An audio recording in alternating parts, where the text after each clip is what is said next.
Hola, me siento muy bendecido de poder estar nuevamente delante de ustedes, teniendo la oportunidad de continuar compartiendo la palabra de Dios.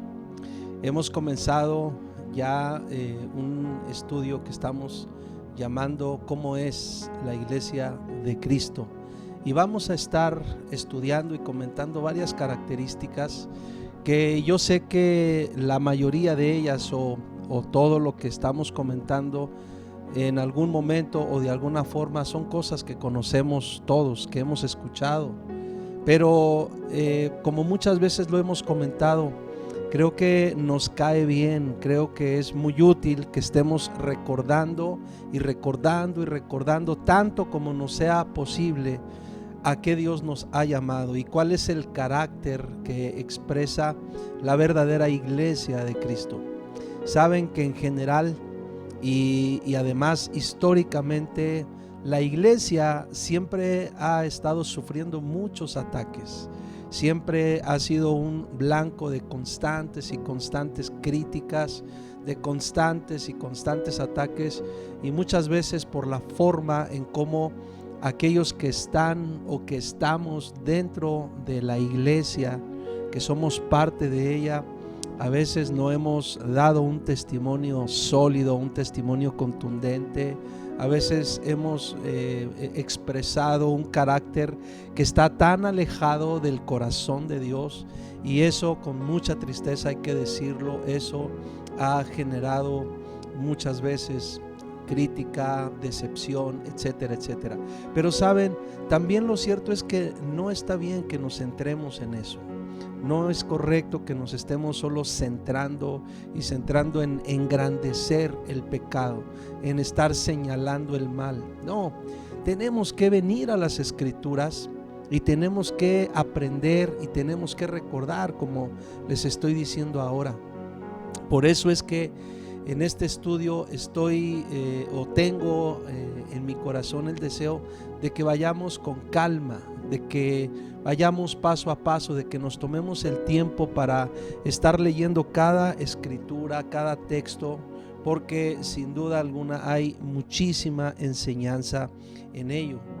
Y también mencionaba en una de las transmisiones anteriores que es muy importante cómo definimos las cosas, y es importante que tengamos una buena definición, una correcta definición de lo que es la iglesia, porque siempre que se vea la iglesia como un sistema o como una organización, es muy probable que tengamos conflicto, que tengamos problema.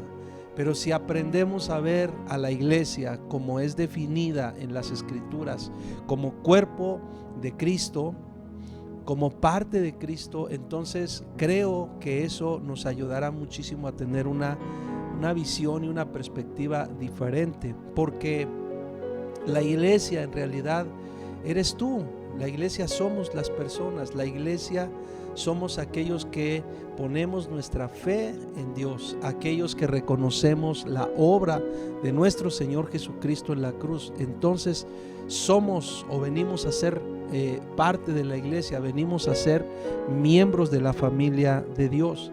Decíamos dando una definición de la iglesia, decíamos que la iglesia de Cristo podemos decir que es la congregación, la asamblea o el grupo de personas llamadas a consagrarse a Dios para cumplir un propósito específico, con una fe definida, y yo diría con un carácter, con una fe y con un carácter definido, y con una cabeza reconocida, la cual es Cristo, y somos llamados para ejercer la autoridad de Él en la tierra. Eso es lo que es la iglesia, o lo que somos la iglesia, el cuerpo de Cristo.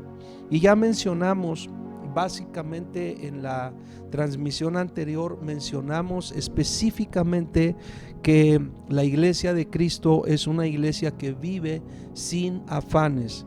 Permítanme en esta hora hablar de 3 características más acerca de cómo es realmente la iglesia de Cristo. Y vamos a comenzar hablando de la confianza. ¿Cómo es la iglesia de Cristo? La iglesia de Cristo es una iglesia que confía verdaderamente en Dios. Así es la iglesia de Cristo, una iglesia que confía verdaderamente en Dios. Y miren, quiero invitarles que me acompañen a leer un par de versículos o un par de pasajes. El primero de ellos en Proverbios 3, del 5 al 7, un pasaje muy conocido. Dice así, Proverbios 3, del 5 al 7. Fíate de Jehová de todo tu corazón y no te apoyes en tu propia prudencia. Reconócelo en todos tus caminos y Él enderezará tus veredas. No seas sabio en tu propia opinión, teme a Jehová y apártate del mal.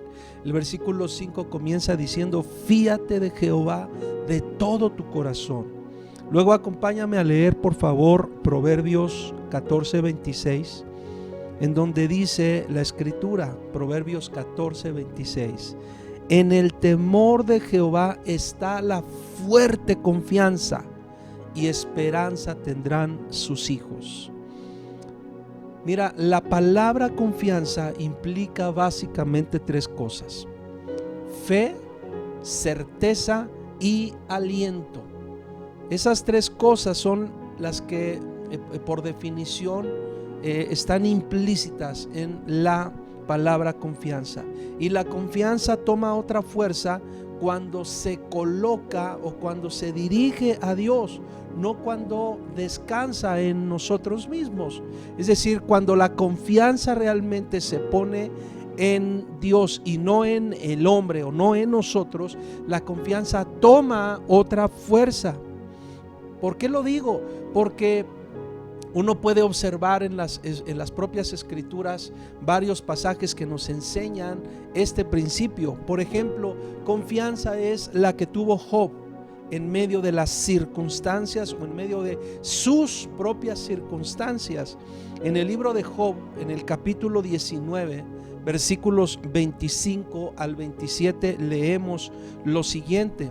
Está hablando Job y Job dice: yo sé que mi Redentor vive y al fin se levantará sobre el polvo, y después de deshecha esta mi piel, en mi carne he de ver a Dios, al cual veré por mí mismo, y mis ojos lo verán y no otro, aunque mi corazón desfallece dentro de mí.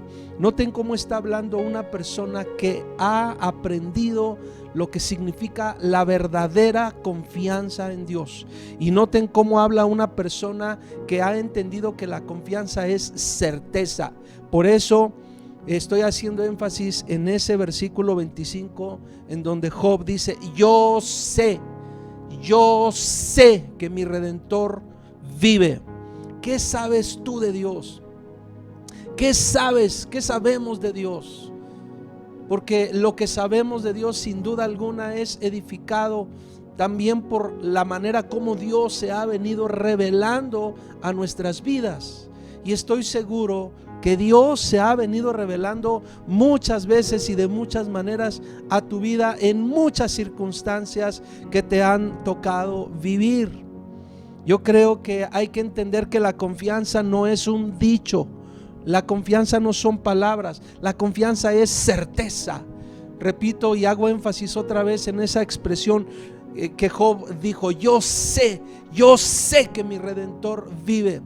Por eso cuando tú y yo estamos en medio de cualquier circunstancia, cuando hay una verdadera confianza en Dios, tú y yo podemos también recurrir exactamente a esa misma certeza y podemos decir: yo sé que mi Dios me levantará, yo sé que Dios me sacará de esto, yo sé que habrá una buena respuesta de parte de Dios, y movernos y vivir con esa certeza. Así es como vive la iglesia de Cristo, la verdadera iglesia de Cristo.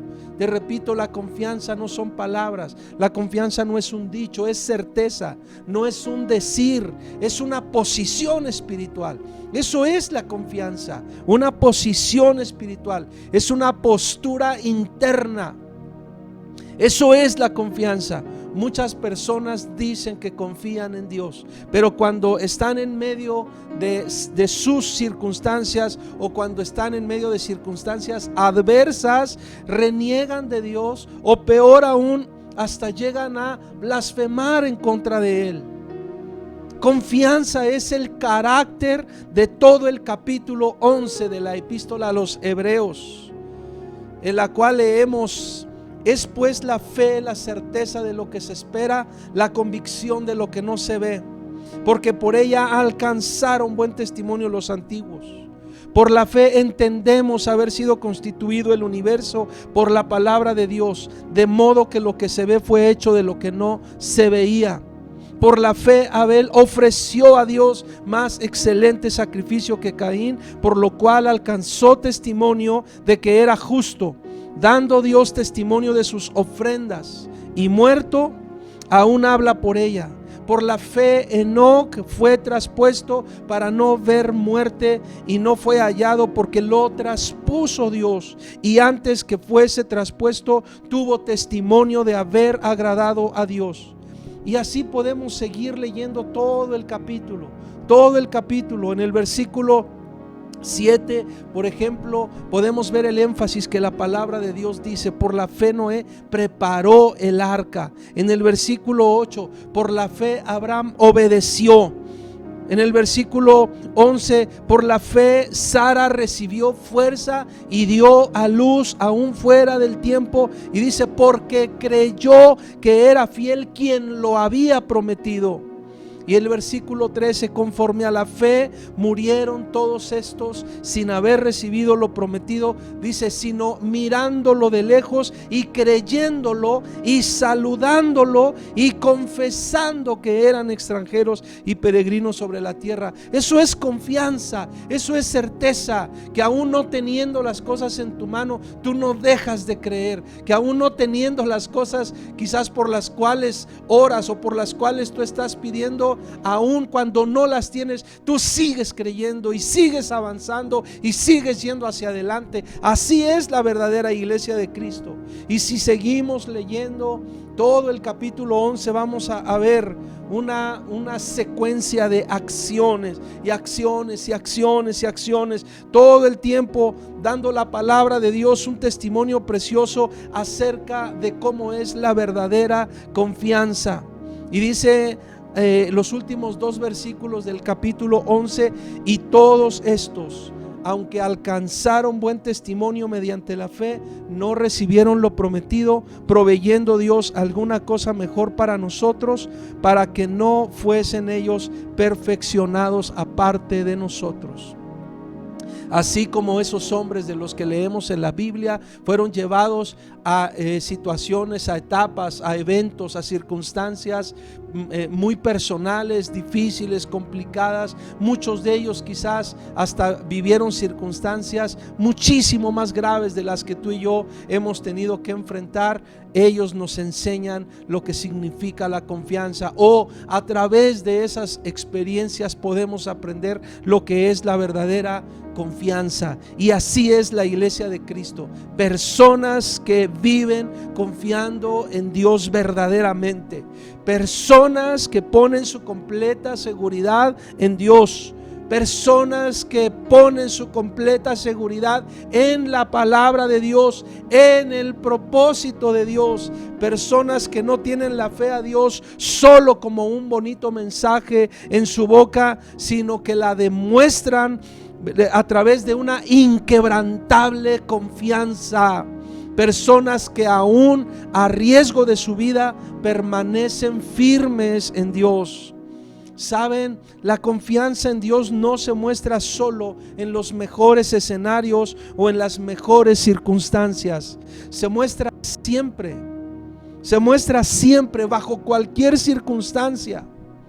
No necesitamos estar en un escenario trágico, no necesitamos estar en un escenario complicado o difícil para entonces echar mano de nuestra confianza. No, la confianza la mostramos en el día a día, la confianza la vamos mostrando bajo cualquier escenario.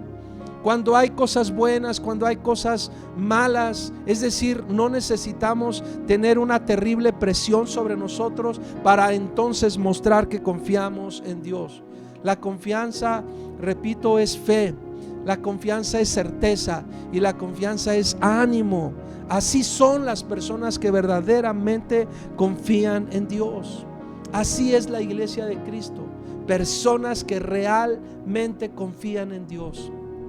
Deberíamos preguntarnos cada uno de nosotros cómo han estado los escenarios en nuestra vida, y deberíamos de preguntarnos si realmente estamos confiando en Dios, si realmente está formado ese carácter en nuestro corazón para sobreponernos a cualquier situación o en medio de cualquier situación. Porque si hemos nosotros de dar testimonio de lo que somos, entonces sabremos realmente mantener nuestra confianza en medio de cualquier circunstancia. ¿Cómo es realmente la iglesia de Cristo? Déjame hablar de otra característica. Hablemos unos minutos acerca del amor de Dios, pero quiero hoy darle una perspectiva, diría yo, como más práctica al hablar un poco del amor. Así como hemos hablado del afán, ahora estamos hablando de la confianza. Déjame hablar unos minutos acerca del amor. ¿Cómo es realmente la iglesia de Cristo? La iglesia de Cristo es una iglesia que manifiesta el amor de Dios en el día a día. Y mira, quiero invitarte que me acompañes a leer 4 pasajes. Colosenses 3, 12 al 15 dice así: vestíos pues como escogidos de Dios, santos y amados, de entrañable misericordia, de benignidad, de humildad, de mansedumbre, de paciencia, soportándoos unos a otros y perdonándoos unos a otros si alguno tuviere queja contra otro. De la manera que Cristo os perdonó, así también hacedlo vosotros. Y sobre todas estas cosas, vestíos de amor, que es el vínculo perfecto. Y la paz de Dios gobierne en vuestros corazones, a la que asimismo fuisteis llamados en un solo cuerpo, y sed agradecidos. Ahora acompáñame a leer 1 de Juan, capítulo 4, versículos 20 y 21. Dice así la escritura: si alguno dice yo amo a Dios y aborrece a su hermano, es mentiroso. Pues el que no ama a su hermano a quien ha visto, ¿cómo puede amar a Dios a quien no ha visto? Y nosotros tenemos este mandamiento de él: el que ama a Dios, ame también a su hermano. Ahora acompáñame a leer Romanos 12, versículos 9 y 10. Dice Romanos 12, 9 y 10, dice: el amor sea sin fingimiento, aborreced lo malo, seguid lo bueno, amaos los unos a los otros con amor fraternal, en cuanto a honra, prefiriéndoos los unos a los otros. Ahora acompáñame a leer Efesios 5:33, por favor. Dice Efesios 5:33: por lo demás, cada uno de vosotros ame también a su mujer como a sí mismo, y la mujer respete a su marido. Si nos damos cuenta, todos estos pasajes bíblicos nos llaman a manifestar un amor práctico. Ese es el énfasis que quiero hacer específicamente en este momento. Un amor práctico. El amor práctico, con todo respeto lo digo, no solo se demuestra con corazoncitos o con flores o con frases bonitas. Se demuestra con mucha consideración por los demás. Se demuestra con el dominio propio, con un carácter que tiene dominio propio. Se demuestra con mucho respeto en el trato a las demás personas. Pero también se demuestra con la sinceridad y la limpieza de tu corazón y con la integridad de tu vida. Pero también se manifiesta con un ambiente de cordialidad y paz en tu casa y en los ambientes en los que tú te desenvuelves cada día. Se demuestra el amor práctico también con un trato digno a todas las personas con las que estamos conviviendo diariamente y con las que nos vamos encontrando en todo lugar. El amor se demuestra con el respeto que le damos a la persona que nos encontramos en el supermercado, por ejemplo, a las personas que nos atienden, quizás una llamada de teléfono, a las personas que son nuestros compañeros de trabajo. El amor se demuestra en la casa misma. Por eso leímos hace un momentito Efesios, donde se nos dice: el marido ame a su mujer y la mujer respete a su marido, porque el amor así se demuestra de una forma práctica, de una manera completamente práctica. Ustedes y yo tenemos que aprender, digamos, como a bajar, como a aterrizar ese amor que decimos que le tenemos a Dios, a bajarlo, a aterrizarlo de una manera práctica, para que en tu día a día, en esos entornos en los que tú te desenvuelves en el día a día, se pueda ver el amor de Dios. Que desde que abres los ojos puedes empezar a ser un portador de amor. Que desde que comienza el día podemos empezar a poner un ambiente cordial en nuestra casa y podemos generar un ambiente de paz por la manera como hablamos, por el trato que damos. Así es el amor. La palabra que se usa en el griego para describir esa clase de amor que se manifiesta con el prójimo, esa clase de amor que se manifiesta en el trato diario, es una palabra que hace énfasis en el valor de las personas, en darle valor a la persona. Es decir, el amor que por el valor que se le da a la persona es constante. Me explico, no es voluble, es constante y constante y constante a causa del valor y el afecto que se tiene a las personas. Eso es muy importante, porque cuando se habla del amor, muchas veces se habla del amor en términos de emociones, en términos de sentimientos, pero el amor, en realidad, aún el amor práctico, pone delante de sí el valor de cada persona, el valor que tú le das a cada persona o el valor que tiene cada persona. Si tú y yo entendemos el valor que las personas tenemos en sí mismas, aprenderemos a darles siempre un trato cordial, un trato con muchísimo respeto. Así que el tipo de amor que expresa eso es un amor que se manifiesta por libre decisión, repito, y por el valor que le damos a las personas con las que estamos conviviendo en el día a día. La iglesia de Cristo, hermanos, amigos, familia, la iglesia de Cristo, como lo leímos hace un momentito, la iglesia de Cristo se viste de Cristo. La iglesia de Cristo es parte de Él. La iglesia de Cristo es el cuerpo de Él. Se viste entonces como escogida de Dios, se viste de amor. ¿Y cuántas veces hemos leído en las Escrituras esa forma en la que Jesús trató a toda persona que se encontró en el camino? Cómo Él tuvo siempre el tiempo, cómo tuvo el respeto, cómo tuvo la ternura, cómo tuvo la atención para dedicar tiempo, para atender una necesidad, para realmente ayudar a quien se lo solicitó. Y ese es el carácter que la iglesia debemos estar manifestando en el día a día.